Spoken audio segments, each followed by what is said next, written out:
The heat of the arena pressed down like a living thing. Dust floated in lazy spirals through the air, catching the blood-red light of twin suns that hung low over the shattered walls. The crowd roared from the stone terraces, a tidal wave of alien voices that crashed and echoed across the sandpit below. At the center of it all stood a man. His wrists were chained, his clothes were torn, stained with dirt and old blood. Yet he stood straight, breathing slow, eyes steady. Commander Riven Hale, the last human to be captured from the ghost colonies. And today he was meant to die. The heavy gates groaned open. A wave of heat and sound rolled out from the tunnels beyond. Then came the creature, 6 legs armored in black chitin, mouth lined with twin rows of serrated teeth. A living weapon bred for slaughter. They called it Thornback, bred in the pits, trained to kill on sight, programmed to tear apart anything weaker than itself. The chains on its collar snapped free, and Thornback stepped into the light.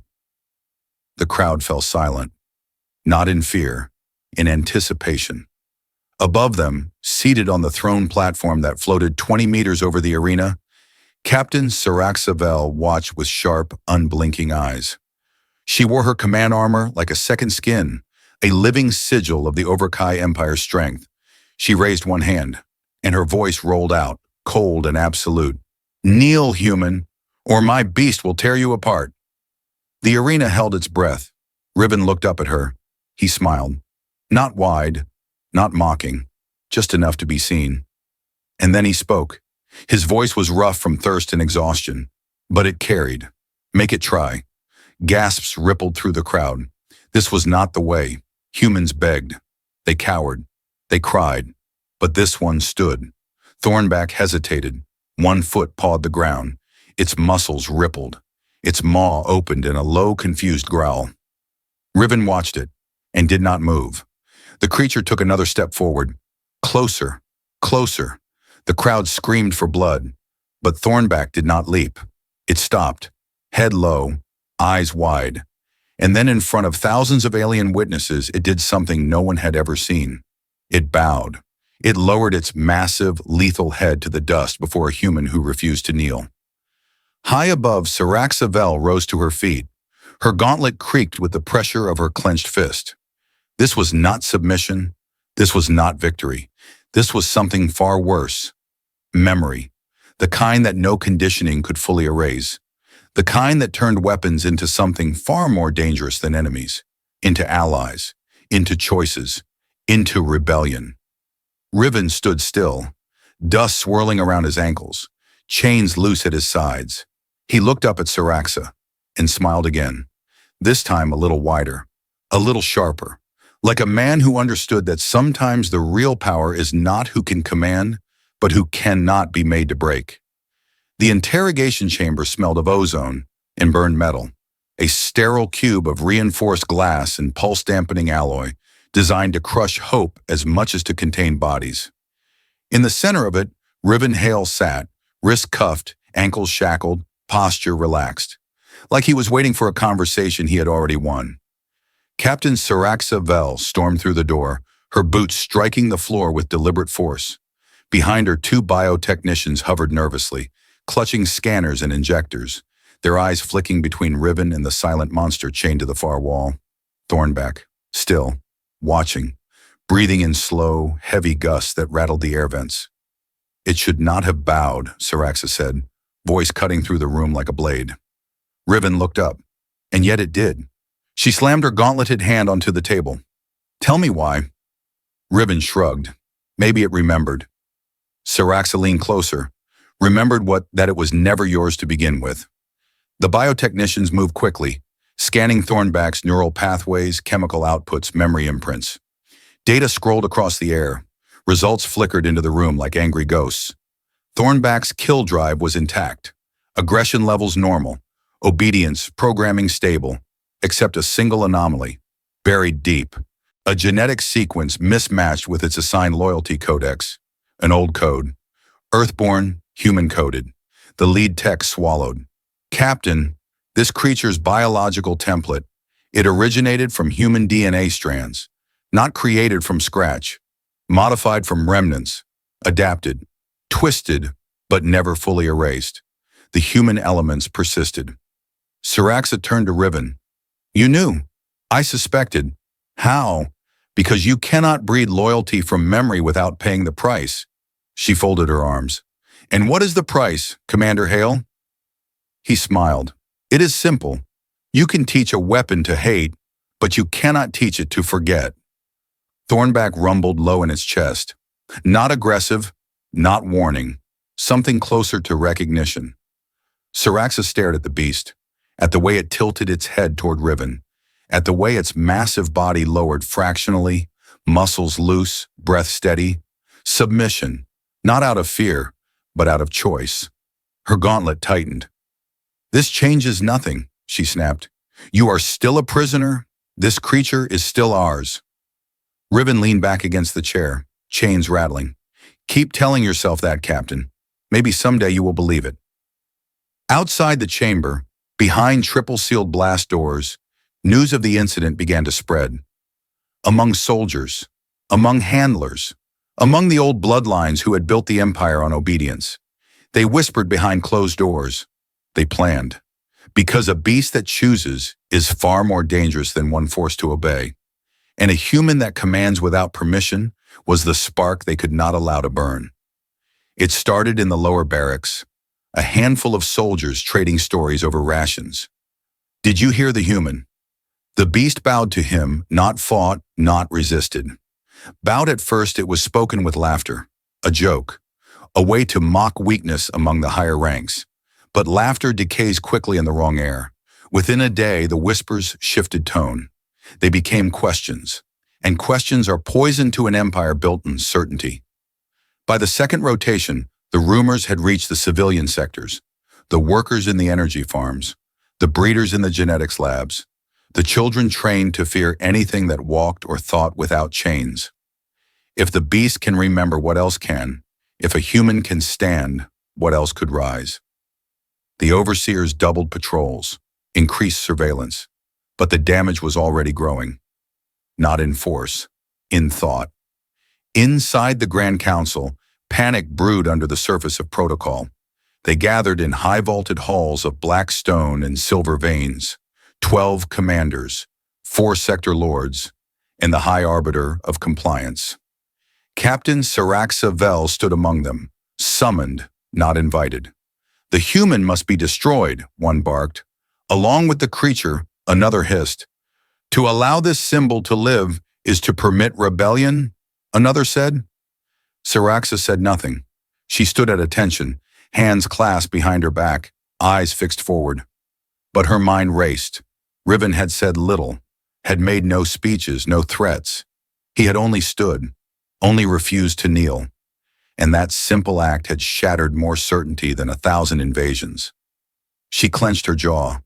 It would be so easy to agree, to nod, to obey, to erase him before the fracture widened. And yet a memory flickered behind her eyes, the way Thornback had lowered its head, not with fear, not with conditioning, but with choice. Something she had been trained to believe could not exist outside control. Something she had almost forgotten herself. The council waited for her agreement, her voice, her submission.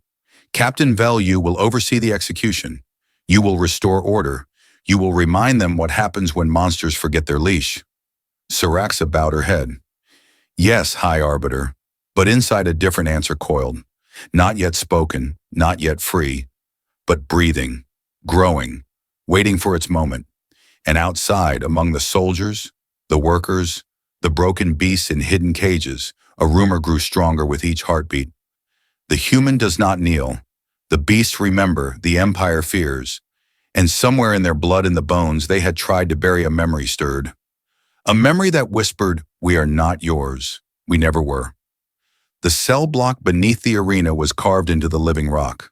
Cold, silent, lit by strips of dying blue light embedded in the ceiling, flickering like the last stars of a collapsing sky.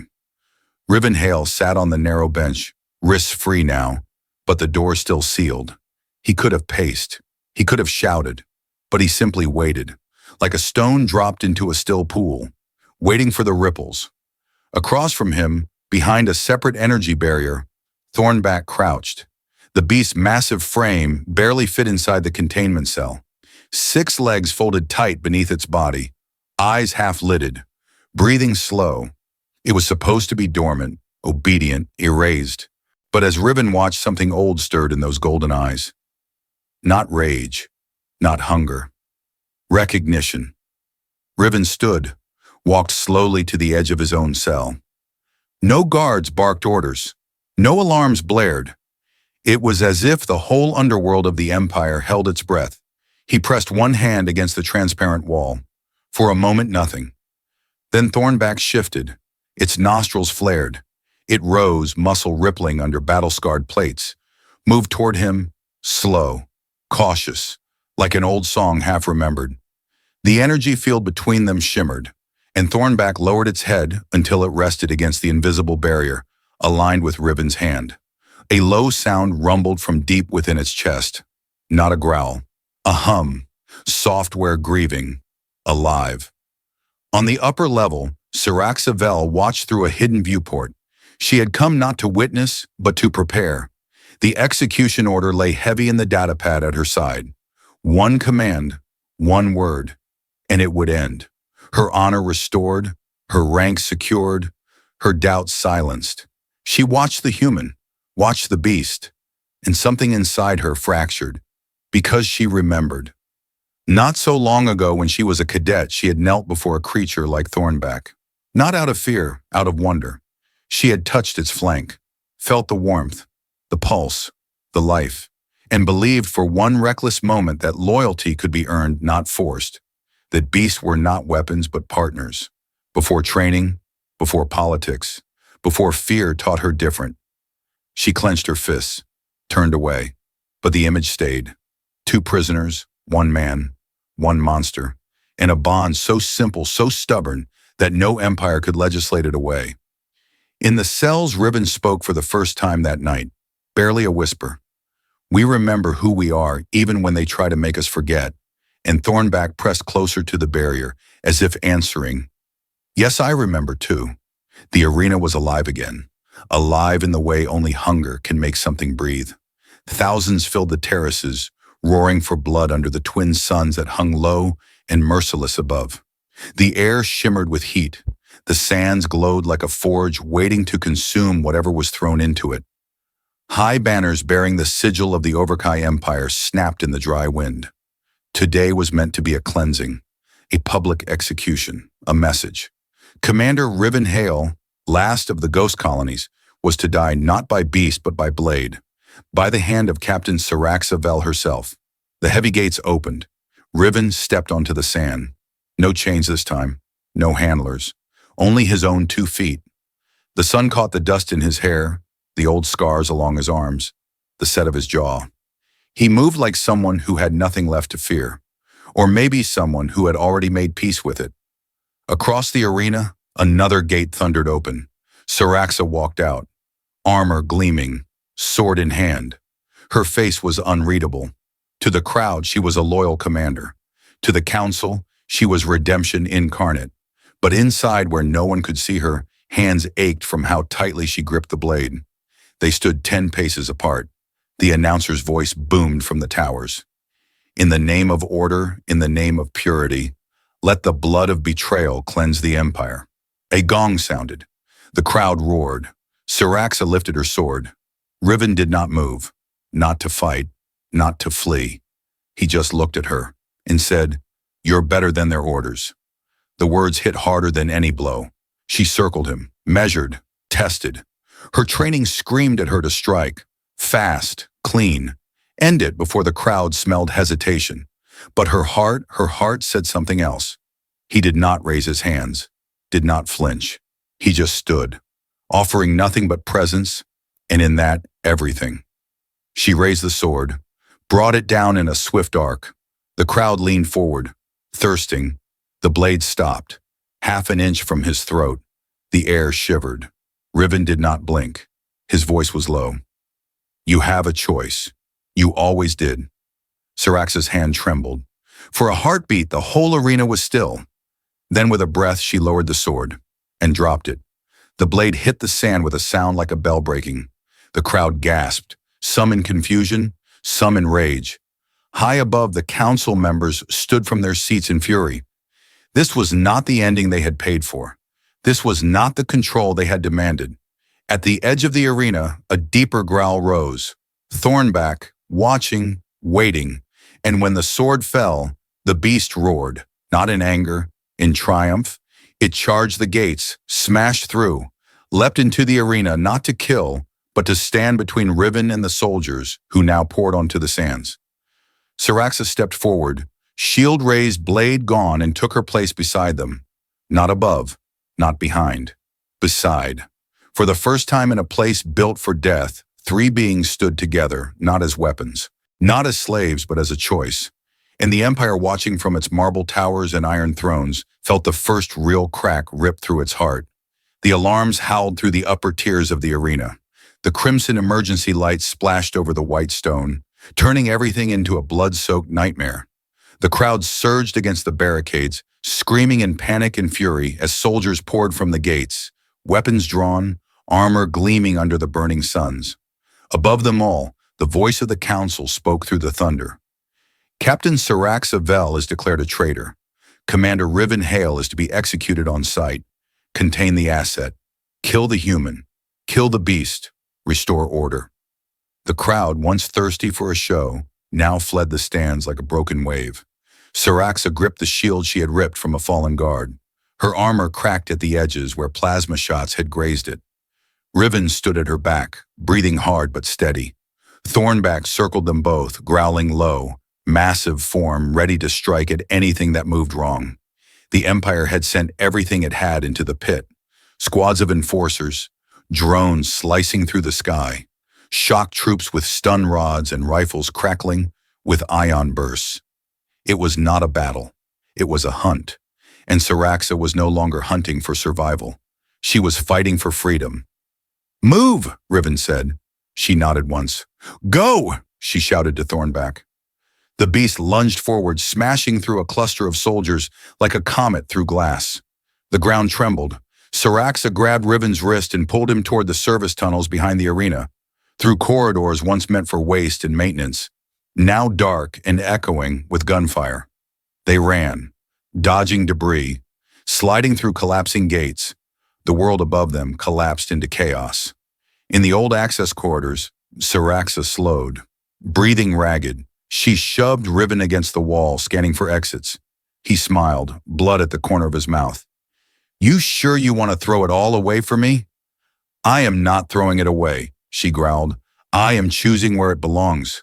Footsteps pounded behind them. Without thinking, Syraxa swung her shield in a wide arc, catching a drone mid-flight and sending it crashing into the wall. Riven laughed. "Remind me never to argue with you." Thornback crashed through the debris behind them, covered in burns and scrapes, but alive.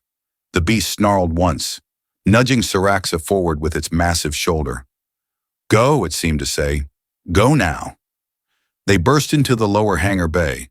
Ships burned, sentries screamed, but freedom, real freedom, hung just beyond the shattered gates, where the sky stretched wide and black and full of unwritten futures. Syraxa spotted an old freighter, barely airworthy. Perfect. She pointed. There. They sprinted. Plasma shots ripped past them. One grazed Riven's leg, but he stumbled forward without slowing. Syraxa kicked open the loading ramp. "Get in." Thornback leapt first, shaking the ship on its aging landing struts. Riven followed. Syraxa turned one last time. She saw the soldiers racing toward her, the flags of the Empire snapping in the smoke, the sigils of a world she had once vowed to protect. But not like this. Not anymore. She raised her chin and smiled. No crown left to protect, no oath left to bind. Only choice.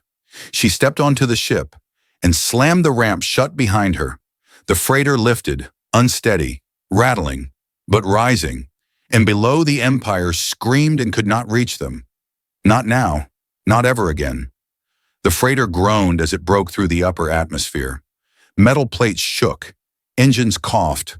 The old ship fought gravity like a dying animal, clawing its way out of a trap.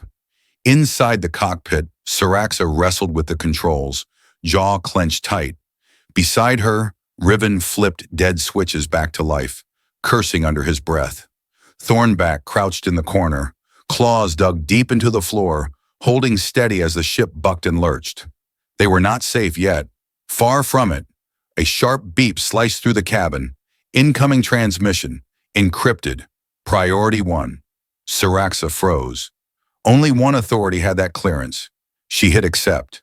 The screen flickered, then settled. A face formed, or what passed for one.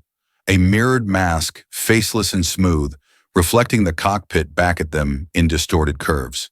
The voice of the Overlord, the true power behind the Council, the architect of the Obedience Code, the creator of the Beast Pits and the Blood Arenas, the one who had built a world where loyalty was bred, beaten, and broken into every living thing.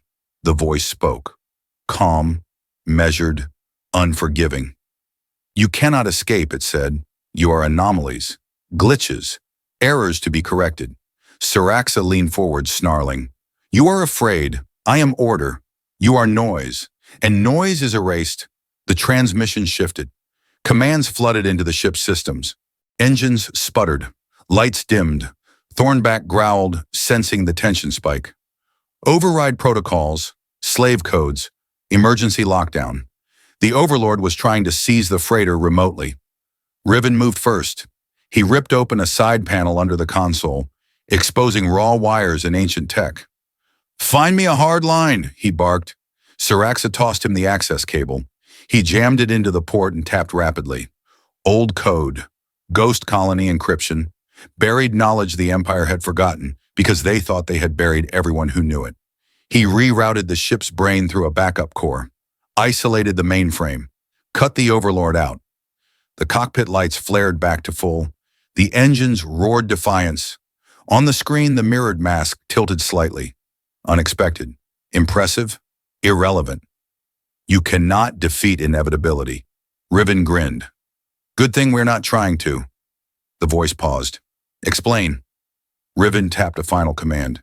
The ship broadcast a signal burst. Low band, untraceable, simple. A single repeating message. A call to anyone, anything listening. We remember. Across the Empire, in breeding pens, in broken labs, and forgotten corners, where beasts and humans alike had been left to rot, the signal reached them. A heartbeat in the dark. And they answered. Systems flickered. Drones shorted. Beasts howled. Soldiers hesitated. The cracks became fractures. The fractures became collapse. Not because of violence, because of memory, because of choice. The voice spoke again. You will not survive this. Maybe not, Riven said, but we will be free. And that is enough. The transmission cut. The screen went black. Siraxa pulled the freighter into a wide arc. Below them, the planet burned, not with fire, with awakening. And for the first time in a generation, the Empire could not find the leash, because it was already broken. The freighter drifted in orbit. Below them, the surface of the Empire glowed, not with the sterile light of control, but with the flickering, chaotic signals of awakening. Fires burned in the old labor camps. Transmission towers blinked wild messages into the sky. Every beacon that once silenced voices now carried them. 1,000 different words, but the same truth. We do not kneel. Inside the freighter, the cockpit was quiet. Siraxa leaned over the console, her armor battered and dented, hair falling loose around her face. Riven sat opposite her, arms crossed, a tired grin tugging at the corner of his mouth. Thornback rested between them, massive and scarred, eyes half closed, tail thudding against the floor with lazy satisfaction. They had not won a war. They had not claimed a throne. They had simply survived, and survival was revolution enough. Siraxa spoke first. Where do we go? Riven shrugged. Anywhere, everywhere, where they have forgotten what freedom feels like. She smiled. Then we teach them to remember, not with armies, not with banners, just by standing, just by choosing, together. The freighter's engines hummed to life, old, cranky, beautiful. Siraxa punched in a course. No destination, only direction, forward. The stars stretched out before them, endless and waiting. Riven leaned back, hands behind his head. Not bad for a human meant to die in the sand. She glanced at him. Not bad for a commander who taught a queen to walk away from her crown. Thornback rumbled a soft laugh between them. If a beast could laugh, maybe it could. Maybe anything was possible now. As the freighter slipped into the black, 1,000 tiny signals flared behind them. Lights on ruined planets, voices in broken cities, and everywhere the message spread, carried not by force but by choice, by memory, by will. We do not kneel. Not anymore. Not ever again. And if you are still here, if you have followed Riven and Syraxa and Thornback all the way from the sands to the stars, then maybe you understand freedom is not given, it is chosen. It is fought for in quiet ways, in stubborn breaths, in the refusal to break when the world says you must. Tell us, have you ever stood when everyone expected you to bow? Have you ever chosen your own path, even when it cost you everything? Share your story in the comments. Because here at HFY Obsession, we believe the fiercest victories are the ones no one can take from you. Not because you conquered, but because you refused to kneel, and you never will.